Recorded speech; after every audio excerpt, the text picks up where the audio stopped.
In the heart of a bustling city, where skyscrapers towered over ancient streets and the hum of modern life drowned out whispers of the past, there existed a tradition so old that most people had forgotten it altogether. This was a place where history mingled with the present, yet often went unnoticed by those rushing to work or scrolling through their phones. Among the many symbols of heritage stood Horse Guards Parade, a grand open space steeped in stories of kings, soldiers, and ceremonies long gone.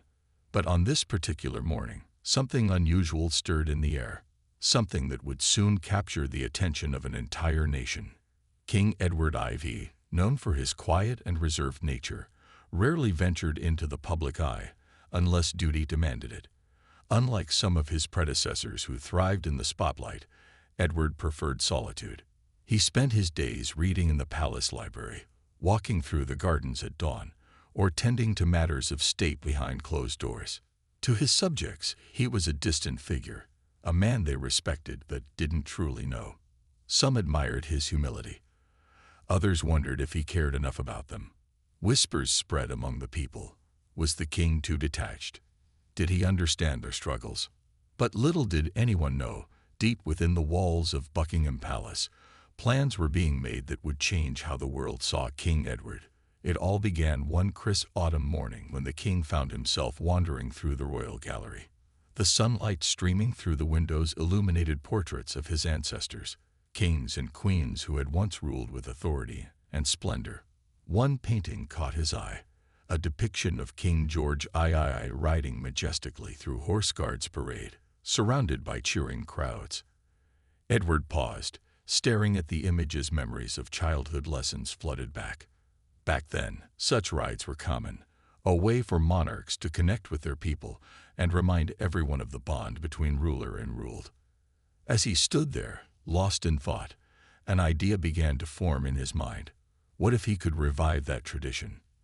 Not as a mere spectacle, but as a gesture, a bridge between the past and the present. The more he thought about it, the more convinced he became. It wasn't just about nostalgia. It was about reigniting the connection with his people. Yet the thought also brought unease. Would they welcome him, or would they see it as an outdated display unfit for modern times? Edward knew his advisors wouldn't approve. They were always cautious, warning him of security risks and potential backlash. Public appearances were carefully choreographed events these days, designed to minimize risk and maximize control. A spontaneous ride through the streets of London. It sounded reckless, even foolish. But Edward couldn't shake off the feeling that this was something he needed to do, not for show, but for himself and for his kingdom. And so, without telling anyone except his most trusted aides, preparations began in secret. Stable hands whispered among themselves as they groomed Midnight, the king's favorite horse, ensuring every hair on its glossy black coat gleamed under the light. Tailors worked late into the night, stitching together a ceremonial uniform inspired by the ones worn centuries ago. Every detail mattered. The polished boots, the silver spurs, the ornate saddle bearing the royal crest. Even the route was chosen with care, tracing a path rich with history and meaning. Meanwhile, outside the palace walls, rumors began to swirl. At first, no one believed them. The king riding through Horse Guards Parade. Impossible, they said. But as the days passed and snippets of information leaked out, curiosity turned into excitement. People started talking, wondering, speculating. Who could resist the allure of witnessing something so rare, so extraordinary? By the time the day arrived, the entire city seemed to hold its breath, waiting to see if the rumors were true, and what kind of king would emerge from the shadows to claim his place in history. Behind the towering gates of Buckingham Palace, a flurry of activity unfolded in hushed tones. The air buzzed with anticipation as servants, stable hands, and tailors worked tirelessly to bring the king's vision to life. Secrecy was paramount. Not even the palace guards were fully aware of what was being planned. Whispers traveled quickly among the staff, but no one dared speak openly about it. Everyone knew this was no ordinary day. It was something special, something historic. In the royal stables, Midnight, the king's beloved Frisian stallion, stood patiently as grooms brushed his sleek black coat until it gleamed under the soft glow of lanterns. His mane was carefully combed, each strand falling perfectly into place, while his hooves were polished to a mirror-like shine. Stable hands whispered words of encouragement to the majestic horse, knowing he would soon carry their sovereign through the streets of London. "You're going to make history today," one of them murmured, patting Midnight's neck affectionately. The horse snorted softly, as if understanding the gravity of the moment. Meanwhile, in another wing of the palace, tailors bent over bolts of fabric, their needles flashing like tiny stars in the dim light. They had been tasked with creating a ceremonial uniform that paid homage to the grandeur of past monarchs, while still reflecting King Edward's understated elegance. Every stitch was deliberate, every detail meticulously crafted. Gold embroidery adorned the edges of the jacket, depicting intricate patterns inspired by royal insignias. Buttons made of polished brass caught the light, each one engraved with the crest of the monarchy. A pair of pristine white gloves lay nearby, ready to complete the ensemble. When the uniform was finally finished, it looked less like clothing and more like a work of art, a symbol of tradition brought back to life. Elsewhere, preparations extended beyond attire and animals. The route itself required careful planning. Maps were spread across tables in the war room, marked with precise annotations. Advisors traced the path from Buckingham Palace to Horse Guards Parade, ensuring every street, corner, and potential obstacle was accounted for. Security teams conducted sweeps along the route, checking for any signs of risk. Barricades were discreetly placed to manage crowds, and soldiers rehearsed their formations late into the night. Despite the meticulous planning, there was an unspoken tension in the air. No matter how much they prepared, there was always an element of unpredictability when stepping out into the public eye. Amidst all the hustle and bustle, King Edward remained calm but resolute. He visited the stables early that morning, greeting Midnight with a gentle pat and a quiet word of reassurance. Then he inspected the uniform, running his fingers over the embroidered details. For a moment, he allowed himself to imagine the scene: the cheering crowds, the rhythmic clatter of hooves against cobblestones, the weight of history pressing down on him. It was daunting, yes, but also exhilarating. This wasn't just about reviving a tradition. It was about proving to himself and to his people that he could rise to the occasion. As dawn approached, the final touches were added. A ceremonial sword, its hilt encrusted with jewels, was fastened to the king's side. A velvet cloak, rich in color and heavy with symbolism, was draped over his shoulders. Servants adjusted his boots, making sure they fit snugly, and handed him a pair of riding gloves. Everything had to be perfect. There was no room for error. Outside, the city stirred to life, unaware of the spectacle that awaited them. Inside the palace, however, the atmosphere was electric. The king stood before a mirror, adjusting the final details of his uniform. His reflection stared back at him, not just as a man, but as a figurehead, a leader, a bridge between the past and the future. As he took a deep breath and turned away from the mirror, he felt a strange mix of nerves and determination. Whatever happened next, he knew one thing for certain: today would be remembered, for better or worse, as the day the king rode through Horse Guards Parade. The morning of the ride dawned crisp and clear, with the kind of golden sunlight that seemed to bathe the entire city in warmth. Londoners woke up to an unusual stillness, as if the city itself was holding its breath. By now, word had spread far and wide. King Edward IV would ride through Horse Guards Parade, reviving a tradition not seen in generations. People poured out of their homes, curiosity and excitement drawing them like moths to a flame. Streets that were usually bustling with cars and buses were instead lined with eager faces, some clutching banners, others holding cameras or phones ready to capture the moment. At Buckingham Palace, the air was thick with anticipation. Servants moved quietly but purposefully, ensuring every last detail was in place. In the stables, Midnight stood tall and proud, his glossy black coat catching the morning light. His ears twitched at the sound of distant cheers drifting through the palace gates. Stable hands gave him one final once-over, brushing away invisible specks of dust and whispering words of encouragement. "You're the star today," one of them said with a grin, patting the horse's muscular neck. Midnight responded with a soft nicker, as if he understood the weight of the role he was about to play. Inside the palace, King Edward paced slowly in his chambers, adjusting his gloves for what felt like the 100th time. He glanced at himself in the mirror, taking in the sight of the ceremonial uniform that made him look every bit the regal monarch. Yet beneath the polished exterior, nerves churned within him. What if the crowd didn't respond? What if this gesture came across as out of touch rather than heartfelt? He pushed those thoughts aside, reminding himself why he had chosen to do this: to reconnect, to honor tradition, to show his people that he cared. As the clock struck noon, the heavy iron gates of Buckingham Palace began to creak open. A hush fell over the gathered crowd, followed by a collective gasp as the king emerged on horseback. There he was, King Edward IV, sitting tall and composed atop Midnight, his cloak flowing gently in the breeze. The sight was nothing short of breathtaking. Cheers erupted spontaneously, growing louder as the procession began to move forward. Soldiers standing guard along the route snapped to attention, saluting their sovereign with precision and respect. Mounted guards flanked the king on either side, their horses moving in perfect synchronization with Midnight.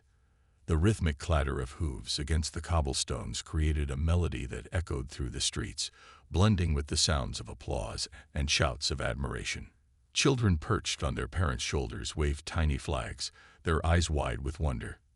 Elderly citizens wiped tears from their cheeks, memories of similar parades from decades past flooding back. Even teenagers, who might have scoffed at such traditions, found themselves captivated, snapping photos and videos to share with friends. For the king, the moment was surreal. As Midnight carried him steadily through the streets, Edward took in the sea of faces surrounding him. Some cheered wildly, while others simply stared in awe. He noticed a young boy tugging at his mother's sleeve, pointing excitedly at the king. Nearby, an elderly man stood ramrod straight, his weathered face breaking into a smile as he watched the procession pass by. Each expression told a story of pride, of nostalgia, of hope. And it struck Edward how deeply connected these people felt to the monarchy, even if they rarely saw him in person. Despite the noise and energy around him, Edward felt a strange sense of calm. The nervousness that had plagued him earlier melted away, replaced by a quiet confidence. This wasn't just about him. It was about something bigger. It was about unity, tradition, and the unspoken bond between ruler and ruled. With each step Midnight took, Edward felt more certain that he had made the right decision. As the procession neared Trafalgar Square, the cheers grew even louder, reverberating off the stone buildings and filling the air with an electric energy. The king allowed himself a small smile, though his expression remained dignified.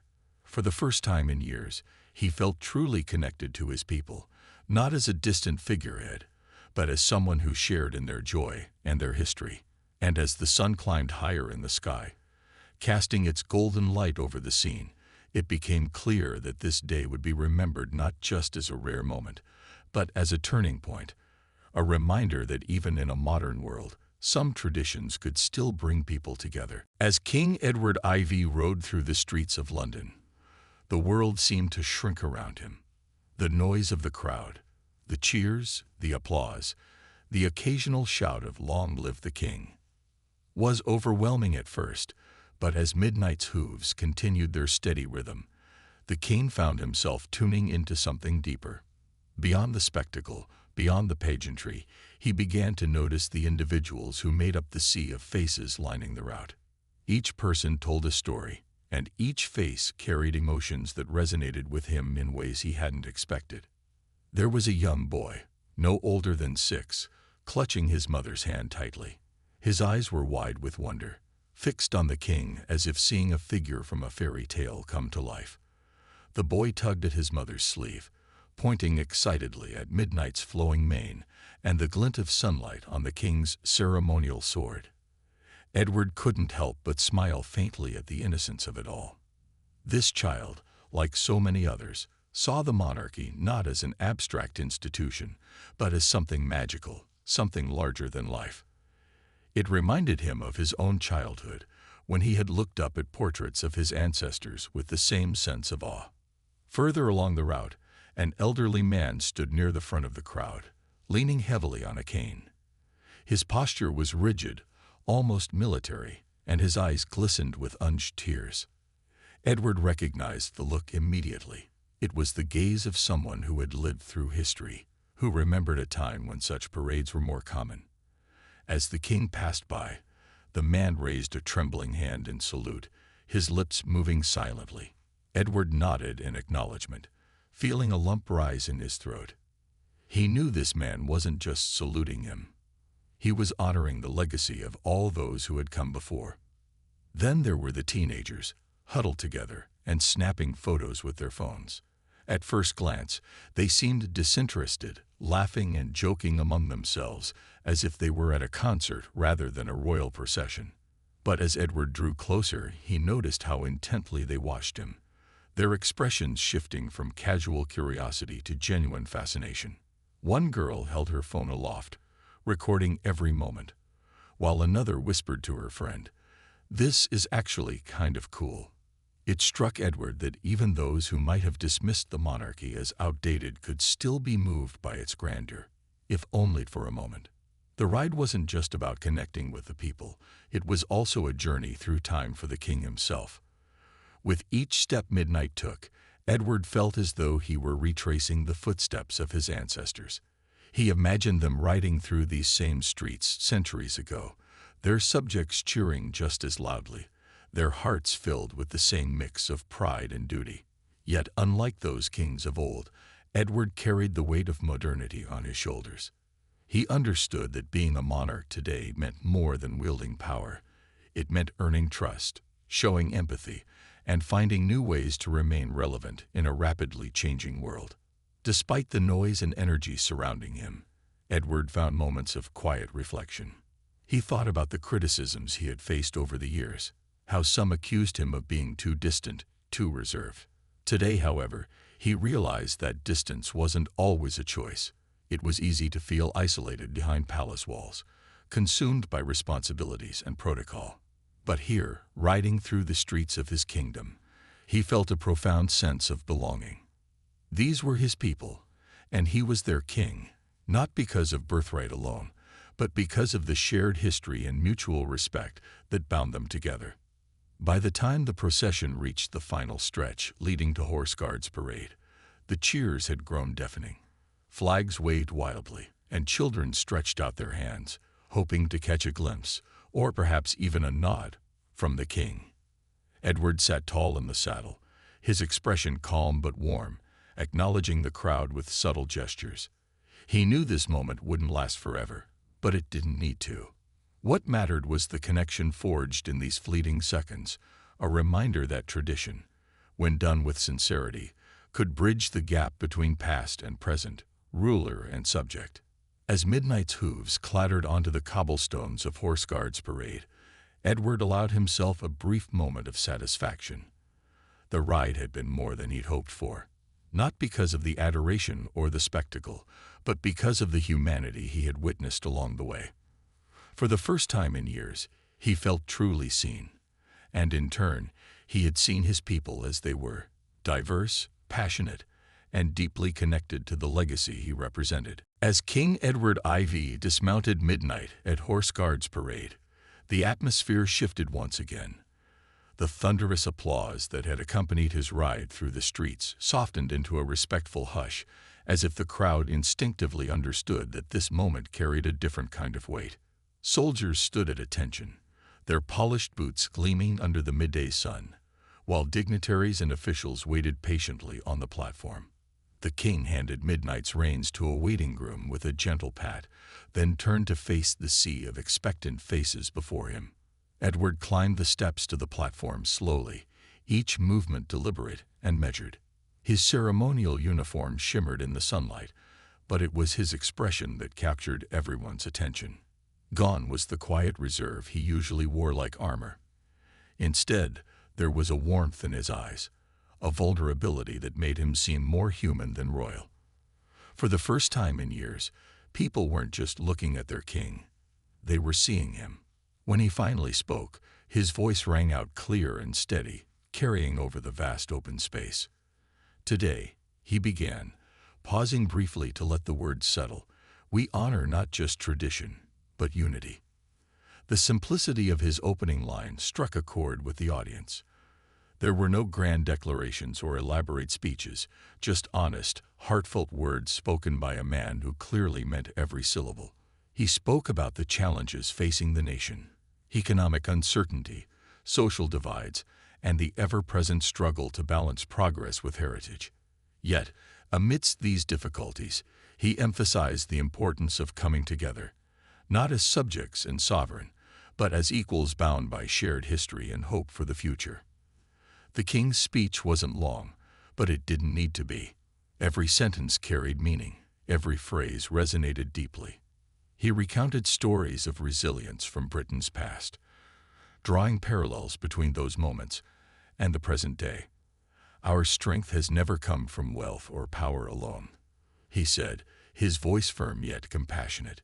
It comes from our ability to stand together, to support one another, and to remember what truly matters.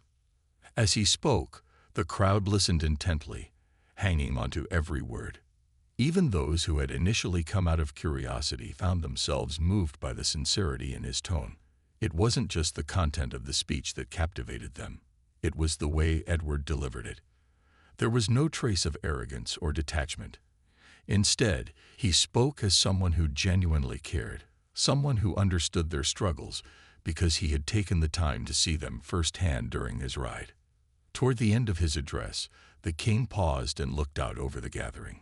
His gaze swept across the soldiers standing rigidly at attention, the elderly citizens leaning on canes, the young families holding their children aloft. I rode here today not as a king demanding loyalty, he continued, but as a fellow citizen seeking connection. Tradition is not meant to divide us. It is meant to remind us of who we are and where we come from. The crowd erupted into applause before he even finished speaking, their cheers echoing like waves against the historic buildings surrounding the parade ground. For many in attendance, this moment felt transformative. It wasn't just about reviving an old custom. It was about redefining what the monarchy could mean in modern times. Here was a king willing to step outside the confines of protocol, to meet his people where they were, and to acknowledge their humanity as much as his own. As Edward stepped back from the podium, bowing slightly in gratitude, the applause swelled once more. Some in the crowd wiped away tears, while others simply stood silently, absorbing the significance of what they had witnessed. Even after the ceremony ended and the formalities concluded, the impact lingered. People lingered around Horse Guards Parade, reluctant to leave, discussing what they had seen and heard. Social media buzzed with reactions, photos, and videos capturing the king's ride and his words. Critics who had once dismissed Edward as aloof now praised his humility and courage. Supporters hailed the event as a turning point, a reminder that leadership wasn't about maintaining distance, but about fostering understanding. For King Edward IV, the experience left an indelible mark. Standing on that platform, surrounded by thousands of his subjects, he realized something profound. Being a monarch wasn't about ruling over people, it was about walking alongside them. And as he descended the steps to return to midnight, preparing to ride back to Buckingham Palace, he knew one thing for certain. This rare moment would stay etched in history, not just as a gesture of tradition, but as a testament to the enduring bond between ruler and ruled. As King Edward IV prepared to leave Horse Guards Parade, the energy in the air was electric. The ceremony had been brief but powerful, leaving an indelible impression on everyone present. Soldiers stood at perfect attention, their faces a mix of pride and admiration, while dignitaries exchanged quiet words, marveling at the day's events. But it was the crowd that truly stole the scene. their cheers still ringing out, their eyes shining with emotion. For many, this wasn't just a royal appearance. It was a moment of connection, a rare glimpse into the heart of their sovereign. Edward mounted midnight once again, his movements calm and deliberate. As he settled into the saddle, he took a moment to survey the scene before him.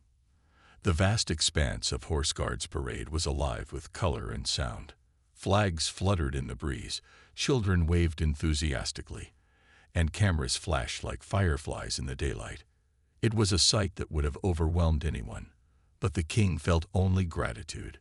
This was his kingdom, his people, and for the first time in years, he felt fully immersed in it. With a gentle nudge of his heels, Edward guided midnight forward, beginning the journey back to Buckingham Palace. The return ride was different from the one earlier in the day.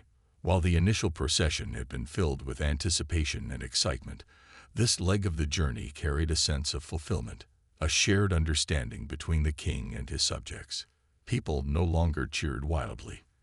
Instead, they offered smiles, nods, and murmurs of appreciation.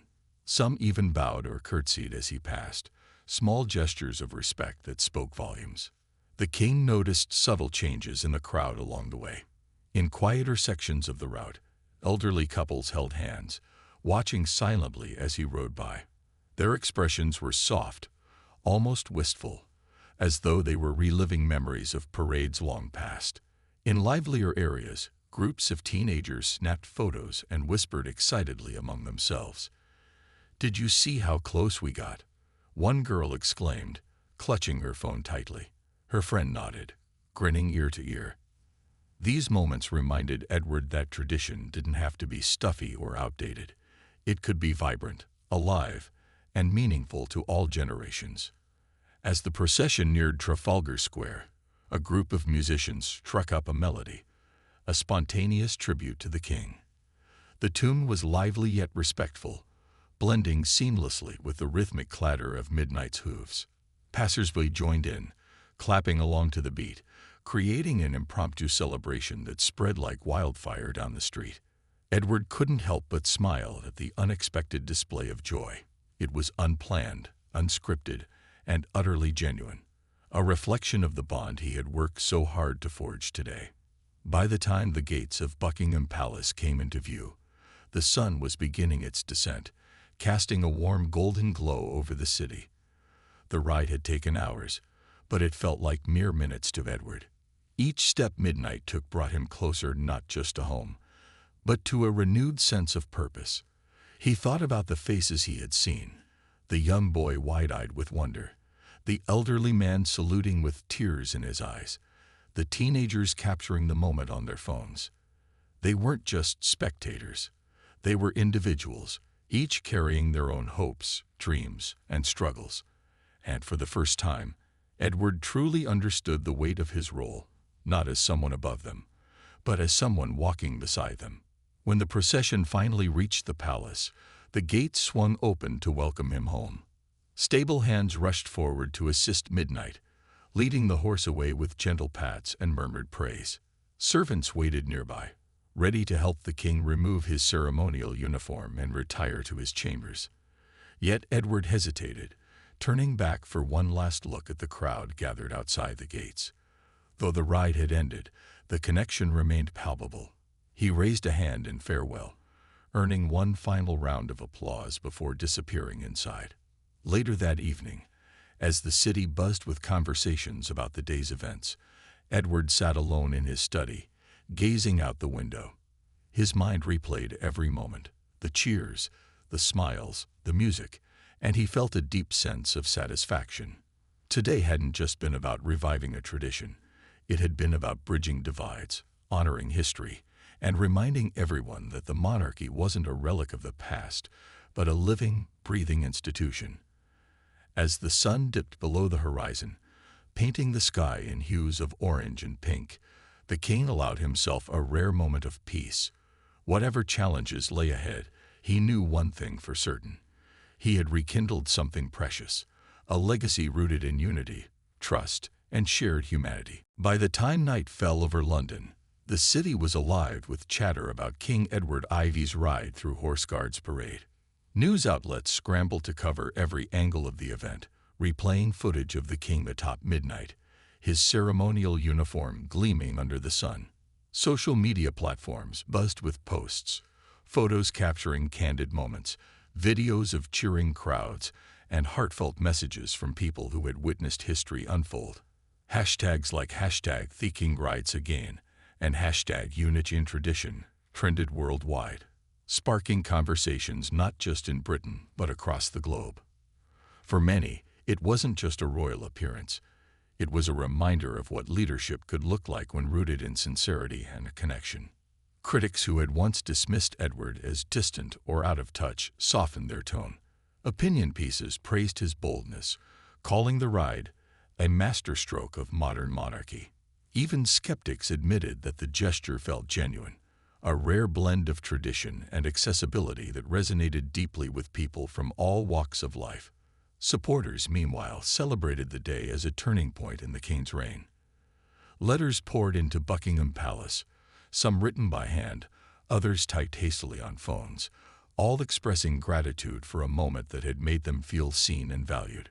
One letter, signed simply by a grateful citizen, read, "For the first time, I saw you not as a king far away, but as someone who understands us. Thank you." Within the palace walls, the mood was equally reflective. Servants and aides exchanged proud smiles, knowing they had played a part in something extraordinary. Stable hands pampered Midnight, treating him to extra carrots and gentle brushes, while tailors carefully stored the ceremonial uniform, ensuring it would be preserved for future generations.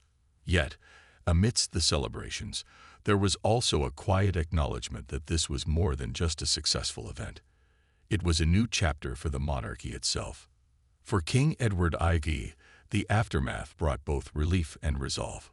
Sitting alone in his chambers later that evening, he sifted through some of the letters sent by citizens. Each one carried its own story: a grandmother recalling her childhood memories of royal parades, a young student inspired to learn more about history, a soldier thanking him for honoring tradition while embracing change. These words reminded him why he had taken the risk: to remind people that the monarchy wasn't just an institution. It was a living bond between ruler and ruled. But the day's events also left him with a renewed sense of responsibility. The ride hadn't just rekindled public interest in the monarchy. It had set expectations higher. People weren't just looking for pageantry. They wanted authenticity, empathy, and action. As he gazed out the window toward the stables where Midnight rested, Edward realized this was only the beginning. Reviving traditions was important, but sustaining them required consistent effort. It meant listening, learning, and finding ways to stay relevant in a world that was constantly evolving. The next morning, Edward rose early, as was his habit, and walked through the palace gardens. The air was crisp, carrying the faint scent of autumn leaves. He thought about the faces he had seen during the ride: the elderly man saluting with tears in his eyes, the children waving flags, the teenagers snapping photos. They were no longer strangers. They were part of his story now, just as he was part of theirs. This realization filled him with determination. If one ride could bridge gaps and inspire unity, imagine what else might be possible. Over the following weeks, subtle changes began to take shape within the palace. Advisors noticed the king taking a more active role in discussions about public engagement. Plans were quietly drafted for initiatives aimed at fostering community involvement and preserving cultural heritage. Edward even requested regular updates on how citizens responded to various royal activities, wanting to ensure the monarchy remained accessible and meaningful. As months passed, the memory of the ride lingered, not as a fleeting spectacle, but as a catalyst for change. Historians wrote about it in glowing terms, describing it as a pivotal moment in modern royal history. Tourists flocked to Horse Guards Parade, eager to stand where the king had addressed his people. And whenever challenges arose, both inside and outside the palace, Edward drew strength from that day, the day he chose to step out of the shadows and ride boldly into the hearts of his subjects. In the end, the legacy of the ride wasn't measured by applause or headlines, but by the connections it forged and the hope it ignited. For King Edward IV, it became a guiding principle. Leadership wasn't about standing apart. It was about standing together.